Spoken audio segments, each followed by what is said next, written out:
जय हिंद दोस्तों। कैसे हैं आप सभी।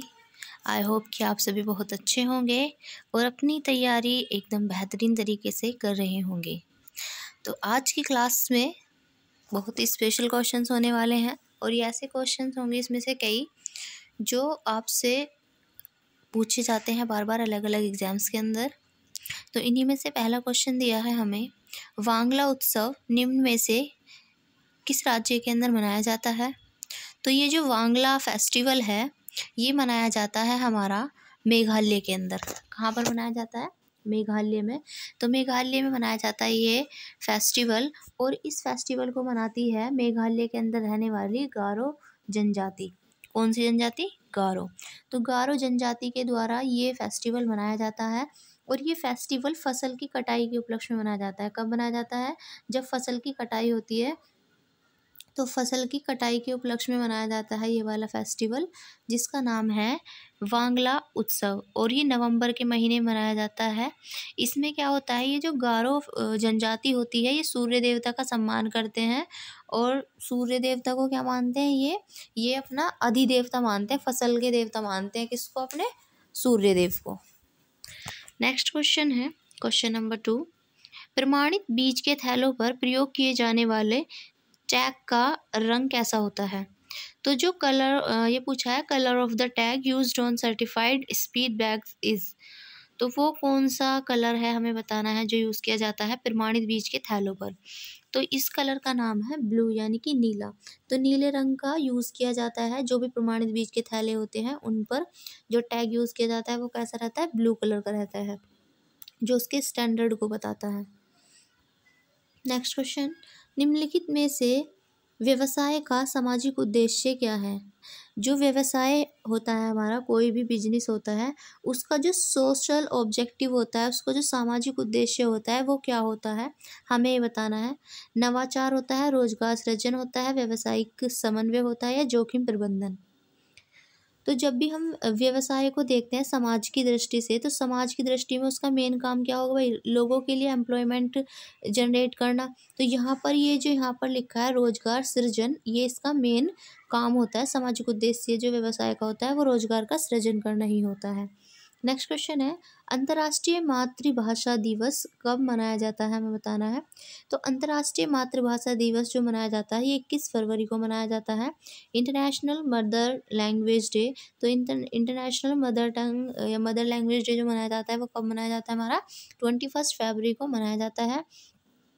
इसी के साथ आपको याद रखना है 20 मार्च की अगर हम बात करें तो ये 20 मार्च को यहाँ पर जो बनाया जाता है उस दिन का नाम है विश्व गोरैया दिवस। क्या मनाया जाता है यहाँ पर? विश्व गोरैया, जिसको स्पैरो कहते हैं इंग्लिश में। तो स्पैरो डे कब मनाया जाता है? तो 20 मार्च को मनाया जाता है विश्व गोरैया दिवस। और यहाँ पर 25 जनवरी दिया है, 25 जनवरी को मनाते हैं मतदाता दिवस। क्या मनाया जाता है? मतदाता, वोटर्स डे। तो मतदाता दिवस कब मनाते हैं हम? 25 जनवरी को मनाते हैं। और पर्यटन दिवस आपको बताना है कब मनाते हैं। और 22 दिसंबर को हम क्या मनाते हैं? 22 दिसंबर को मनाया जाता है राष्ट्रीय गणित दिवस। क्या मनाया जाता है? राष्ट्रीय गणित दिवस के रूप में हम 22 दिसंबर को मनाते हैं। और और आपको ये बताना है कमेंट करके कि किसका जन्म हुआ था या किसके जन्म दिवस को हम राष्ट्रीय गणित दिवस के रूप में सेलिब्रेट करते हैं 22 दिसंबर को। ये आपको बताना है कि 22 दिसंबर को जो हम ये राष्ट्रीय गणित दिवस मनाते हैं किसके जन्मदिन के उपलक्ष्य में मनाते हैं। नेक्स्ट क्वेश्चन दिया है हमें, अब की बार हमें 2 लिस्ट दी गई हैं और इस लिस्ट में हमें बताना है कि ये जो लिस्ट है इसके अंदर सूची 1 को सूची 2 से मैच करना है। तो पहला हमें दिया है हड़प्पा, तो हमें बताना है हड़प्पा की खोज करने वाले कौन थे। तो हड़प्पा की खोज करने वाले व्यक्ति थे दयाराम साहनी। कौन थे? दयाराम साहनी, यानी कि फर्स्ट का थर्ड हो जाएगा। दयाराम साहनी ने 1921 में की थी ये इसकी खोज। यहाँ पे ये गलत लिखा हुआ है, तो 1921 में की गई थी इनके द्वारा इसकी खोज, दयाराम साहनी के द्वारा। इसी के बाद अगर हम बात करें यहाँ पर हस्तिनापुर की, तो हस्तिनापुर के जो खोजकर्ता थे इनका नाम था बीबी लाल। क्या नाम हुआ करता था? बीबी लाल। तो बीबी लाल ने खोज की थी हस्तिनापुर की। तो पहले का थर्ड है, और पहले का थर्ड केवल हमें ऑप्शन नंबर सी में दिया है, तो यहीं से हमारा आंसर आ जाएगा। और दूसरे का क्या हो गया, चौथा। और तक्षशिला, तक्षशिला की खोज करने वाले व्यक्ति थे सर जॉन मार्शल। किसने की थी, सर जॉन मार्शल ने। और कौशाम्बी की खोज करने वाले थे एनजी मजूमदार। तो ऑप्शन नंबर हमारा सी क्या होगा, यहाँ पर सही जवाब होगा। नेक्स्ट है, निम्नलिखित में से कौन सा सही सुमेलित नहीं है। इसमें से हमें बताना है कौन सा गलत है, वो हमें बताना है। तो यहाँ पर ये दिया गया है हमें महाजनपद काल। जब आप पढ़ेंगे, क्या पढ़ेंगे, महाजनपद काल। तो जब आप महाजनपद काल पढ़ेंगे, तो महाजनपद काल के अंदर आप पढ़ेंगे 16 महाजनपदें। कितनी पढ़ेंगे, 16 महाजनपदें। और इन्हीं 16 महाजनपदों में से ये यहाँ पर 4 महाजनपद और उनकी राजधानी दी हुई हैं। तो अब हमें बताना है इनमें से कौन सा सही है और कौन सा सही नहीं है। तो यहाँ पर अंग की बात करें तो अंग की राजधानी चंपा हुआ करती थी, बिल्कुल सही है। वत्स की कौशाम्बी हुआ करती थी, ये भी ठीक है।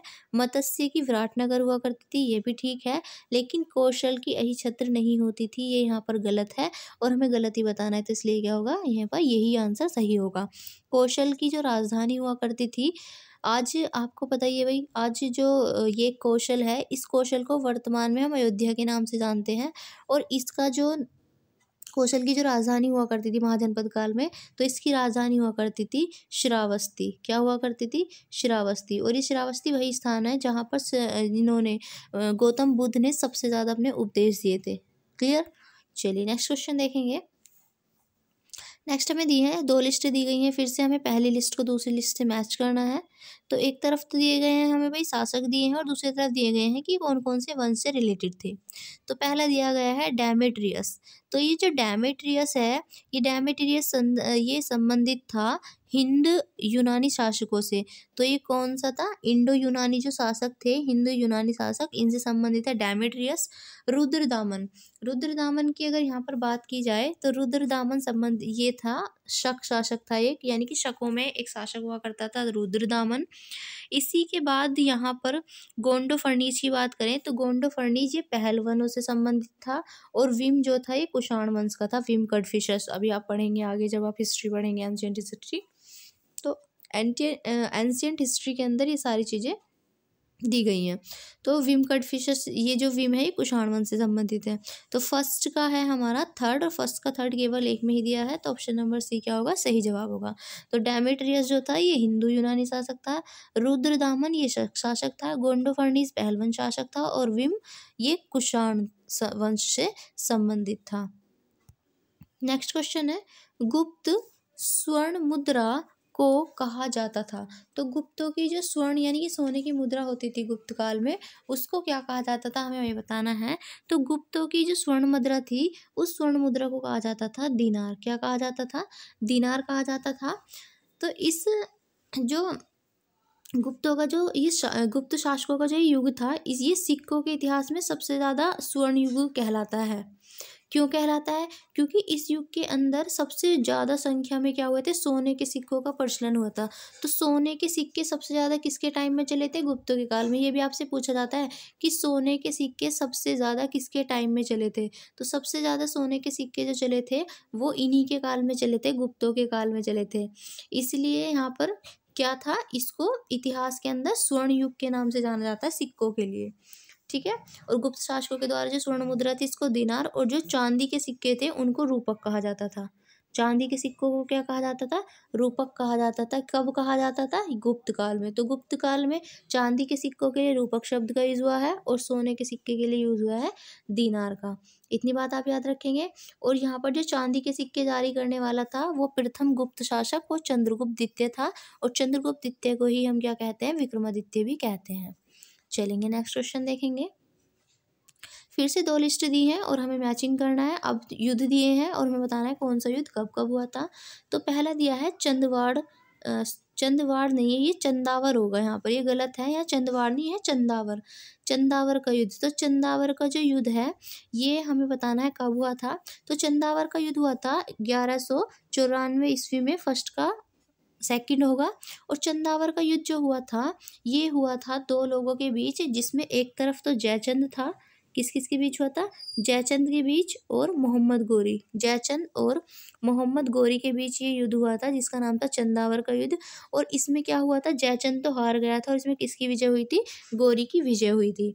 इसी के साथ नेक्स्ट दिया है हमें तैमूर का आक्रमण।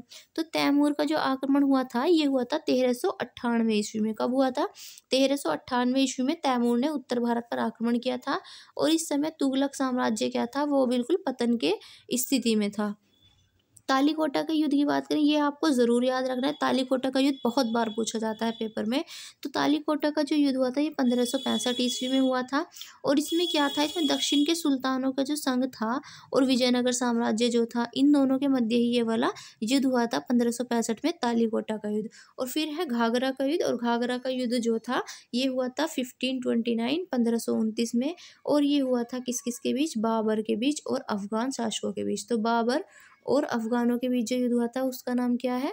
घाघरा का युद्ध। अफगान शासक जो थे, तो अफगानों के बीच, बाबर और अफगान शासकों के बीच हुआ था घाघरा का युद्ध। तो ये सारे युद्ध समझ में आ गए। चंदावर का युद्ध 1194, तैमूर का आक्रमण जो हुआ था ये 1398 में हुआ था, तालीकोटा का 1565 में हुआ था और घाघरा का युद्ध हुआ था 1529 में। तो पहले का दिया है सेकंड और पहले का सेकंड 2 में दिया है। तो अब देख लेते हैं सेकंड का है हमारा फर्स्ट और सेकंड का फर्स्ट केवल डी में दिया है, तो option number D is the right answer. Next question, Baburnama का अंग्रेजी में अनुवाद किसने किया? तो बाबरनामा का अंग्रेजी में अनुवाद करने वाले व्यक्ति का नाम है लेडेन और रस्किन। क्या नाम है? लेडेन और रस्किन। इन्होंने ही बाबर की जो आत्मकथा थी उसको इन्होंने ही अंग्रेजी में अनुवाद किया था।